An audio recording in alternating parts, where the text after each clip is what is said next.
Not get on a plane for another weekend? Well, I have great company on the plane, so I don't mind it. And usually every time we're on the plane, there's a whole bunch of Beaver fans as well. But we've been going alphabetical lately, so I'm usually next to Jeremy, our athletic trainer, and Brad, and they're great company on the plane. But yes, we are excited to be home for a week. I think our wives and our children are excited about that, and I would anticipate all of our ticket holders to be thrilled about that as well. Yeah. You get an opportunity to watch Travis in the WBC last night. We did. We had an evening practice under the lights, and when we got off the field, the game was on, and so it was fun to watch those guys finish up the game and sit around and share stories about Travis and how cool his story is and how awesome of a human being he is. So obviously when we're watching the replay, we've seen that swing many times over, a ball in off the plate, and he makes a deposit over the right field stands. It was funny, before he took off for pro ball, that was one thing. I can't remember if it was prior to him getting drafted or after. I just remember him saying, I hope the team I'm going to, or whatever team I'm with, allows me to play in that event. So he was already looking years down the road of that event happening, because he obviously loves representing his country and wanting to have the opportunity to do so. So thinking back how many times he's thought about things in the future and worked really hard to get there and to have success at those things. It's no surprise being around him and how he goes about his work, but really cool to see, we all come in, they're like, hey, Travis hit a big home run right there. And so when the game finished up and, he's playing up the middle with those guys, just put a big smile on all of our faces. Yeah. Is there a way that his culture, his brand that he brought in the years here in Corvallis is still being felt to this day from those he left it on, those guys transferring to the new guys at all? Are you seeing that at all by the way his personality was and the impact he left? For all of our guys? Mm-hmm. Yeah. Whether it's Travis or Meckler or Forrester or Melton or Cooper Jerpy or, Adley Rutschman, Larnick, all those guys, I think each one that comes through, people of high character, people that are incredibly talented, that do all the things on and off the field the right way. And so I think that's something that just continues to show up here. And when you have those kind of examples, and in the off season when you see those guys coming around and continuing to share the wisdom and the passion for the game and life, I'd say those things definitely continue to push on. It was actually in this room over at that leaderboard over there that Travis on his recruiting trip took a photo of that and said, I'm going to come in, I'm going to break all those records. And so it's the vision and the work ethic that continues to get those things done. And so if you can dream it, you want to talk about it. If you talk about it, you want to write it down, and then you want to put in the work to make those things a reality. And that's what champions do. And so for Travis and a lot of those other guys that have come through here, that's been the tradition here at Oregon State. Is that one maybe equally special for Josh, being a freshman here, also from Australia, being able to kind of take that in? I would assume so. I haven't asked him about yesterday's game specifically. When I see him today, we will definitely bring it up. But you can see that, having got to see his brother on the road when we played against Stanford, and how highly people think of him, Josh thinks of Travis as a person and as a ball player. It's cool. I mean, Josh is always smiling as it is, but you bring up baseball in Australia and the work ethic and the transformation that's happening through it. I think each guy that I've met that plays ball down there are great people, and they work incredibly hard. Talking about just bat to ball skills. I mean, I was told today that 30,000 people in all of Australia play baseball, which is such a small number, but that group seems to be getting tighter and tighter. And just watching the end of the game last night, the energy, the enthusiasm that they play with, the want to play for their country at a high level and go out and compete. They know it's more than just themselves that they're playing for. They're playing for an entire country and inspiring young kids and families. So I think there's a tight bond between all the ball players from Australia. Well, you all knew that you're getting some by way of stuff from Robles. But Yeah. putting aside the results for a moment, have you learned his personality, particularly now that we're in gameplay? What your thoughts on going to a dark place and pounding energy drinks upon entry?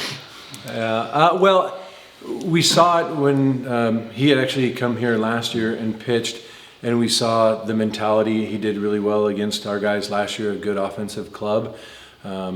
You could see the mentality then, and even as he's practicing or around the guys, he has his lighter side to him, fun-loving, but also, when we're practicing, the guys that compete like that in practice, you can see that happening in the game as well. But you knew it when you saw him competing against us last year. At that time, we wanted us to be very successful against him, and it's nice to have him on our side. A guy, who's already pitched in five appearances, and him and Jaeger, both two guys that have come in and done an incredible job, continued to improve their stuff. Already both with Jaeger, a really good slider, Albert with a really good riding heater and a good slider. To see his changeup continue to get filthier the more he throws it and be able to command it, and for Jaeger to now be riding a heater at 95, 96, and also able to sink it on both sides of the plate. So I wouldn't say I'm surprised at either of their mentality, but I love also when they're in the dugout. Just like we talked about Dax before, his enthusiasm for his teammates. Both those guys, I try not to send the guys down to the bullpen too early because I want them around because they provide such a fun environment. Keeps it loose in the dugout, but also high intent with competing because both those guys are extremely competitive. Yeah. As someone who's caught a lot of different pitchers and faced a number of them yourself, how nasty is it that he's able to throw that verty fastball that way and then pair it with that changeup? How devastating is that for someone in the box? It's tough because when he throws a changeup that drops several feet and you swing at it and it's out of the zone, you're like, all right, I'm not going to swing at that anymore. And then he rides a heater on top of the zone. You're like, okay, but I got to get ready for a heater. I got to get on top of it. And so I want to, got to be ready to go on top of the zone. And then he drops another changeup or a slider. He's using all parts of the vertical zone, which makes it incredibly tough. And he's going to get on the rubber and he's going to go.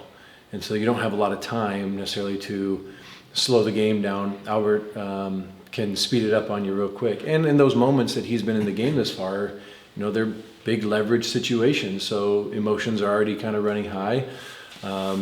I would say I look at our catchers and they all receive and block really well. And, it can even be tough, if you're sitting there critiquing about how working underneath the ball a little better or working on, presentation. But catching stuff like that has a lot of movement and it gets on you quick.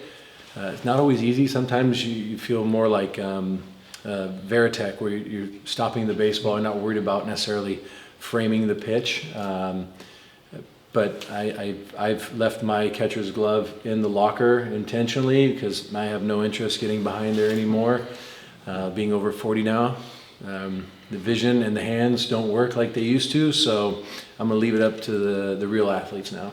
Some of the guys talked about how there were some frustrations offensively in the early first couple of the weeks, and talked about how the coaches made sure to kind of keep their confidence up. How have you kind of seen them adjust, especially in the last couple of days and coming off a game where you guys had a season high 10 runs? Do you feel like things are now starting to at least click a little bit more? The offense is starting to see things a little bit. Yeah, I mean, the game against Alabama, it was, being down and rallying back and having the bases loaded in the ninth with nobody out, tying run over at third.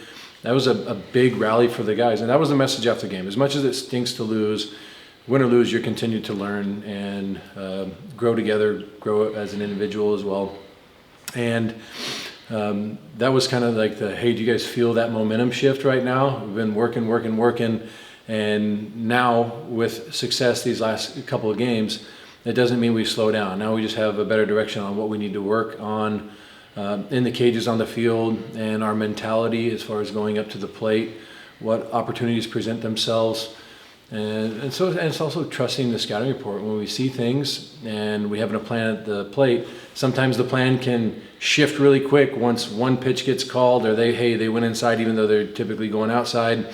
They're always starting off with heaters. They start us out with a slider, and then early on we were bailing on the plan quick, I felt. Whereas now I'm seeing consistency, pitch to pitch, slowing it down, getting back in there, and really these last couple of games we haven't struck out a ton. I want to say the last couple of games I looked at, it was like 5 or 6 each of those games. So we're putting balls in play, and we're not chasing out of the zone nearly as much, which obviously gives you a good opportunity to lead to success. So, but it's not just saying, hey, don't strike out. It's like, what is our process to get in good leverage counts? Are we swinging at good pitches to hit, and are we laying off the crud on the edges and out of the zone? And a lot of that just comes from the mentality of being up there in the box and not worrying about the last pitch or worrying about the end result. It's just focusing on that pitch. And so getting our guys, and I'd say them, putting in the work, and there's some guys that are holding others even more accountable, becoming more vocal as the season's going. That's encouraging. When the players are starting to take control of the situation more and more, knew it was going to take time to get to that spot, and I'm glad it's happening now. As we mentioned, playing all these tight games early on is a very valuable thing for us. It can be. And the way they've gone about these last several days has been extremely encouraging, but there's still a ton of work to do. We're not going to get complacent in that regard. Some of that a little bit behind the thought process of going with Ethan over Craig right now. By the way, when you talk about contact, not striking out, lowering the strikeout situation, what does Jacob have to kind of work through to? I realize that's what he's here for, but to get back into being an everyday guy. Well, I think a lot of it, like I was just saying, is just the mentality, freeing your head.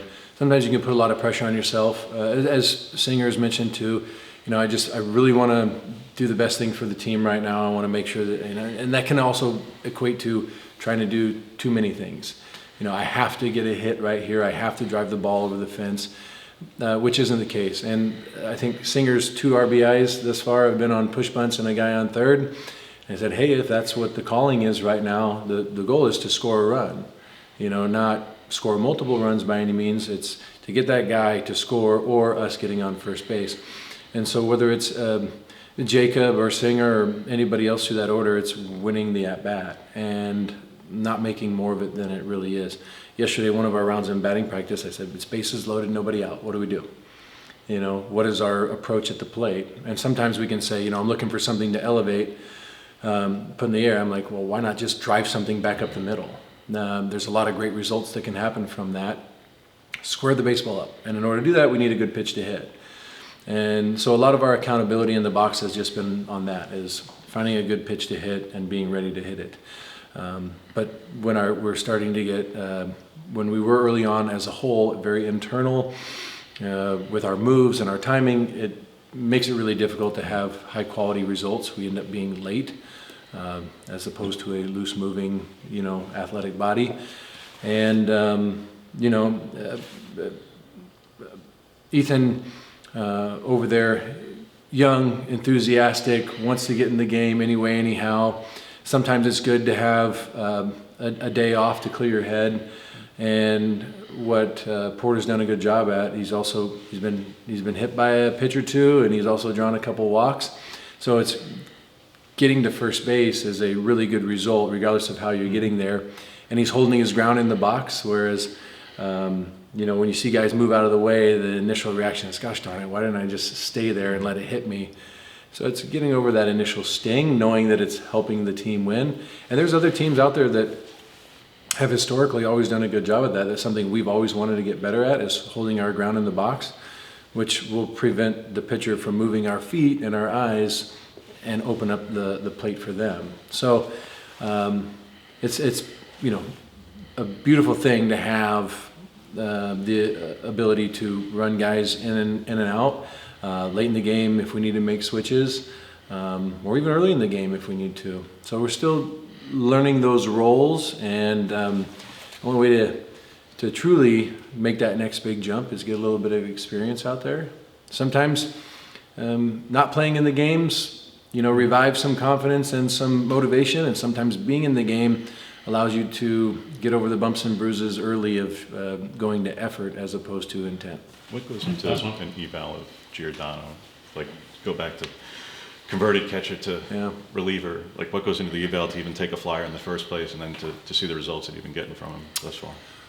Well, it's an incredible person, incredible arm strength, and I think what he's just learning right now is like just the pitching aspect of it. He's got really good stuff. It's a big time curveball. It's a really good slider. It's a verti fastball. It's a really loose arm from a high slot and good extension. But I would say, like, for him, it's knowing how to use that time off the rubber, of how to control your breath, like learn what's going on, what is my plan, and be able to go execute it. So, controlling the running game, adjusting pitch to pitch really quickly. And so the more times he touches the baseball on the mound in the game, the better you see him gonna improve. But it's been, for those guys that are always new to that position full time, just like he was doing the two-way deal, pitching and hitting, and it was like, I'm good at all of it, but I want to be great at one of these things. And so putting in more time with the offensive side on the defense as well has been huge. Same thing, like what Mason Pike is, came here to do, is be a two-way guy as well.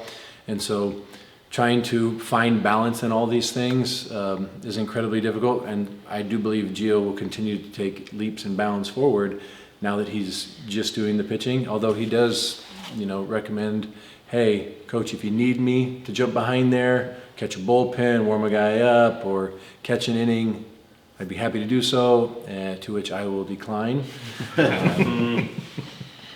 I want to see him keep throwing the rock, and he's doing a good job. Thanks, Mitch. Thanks, everyone.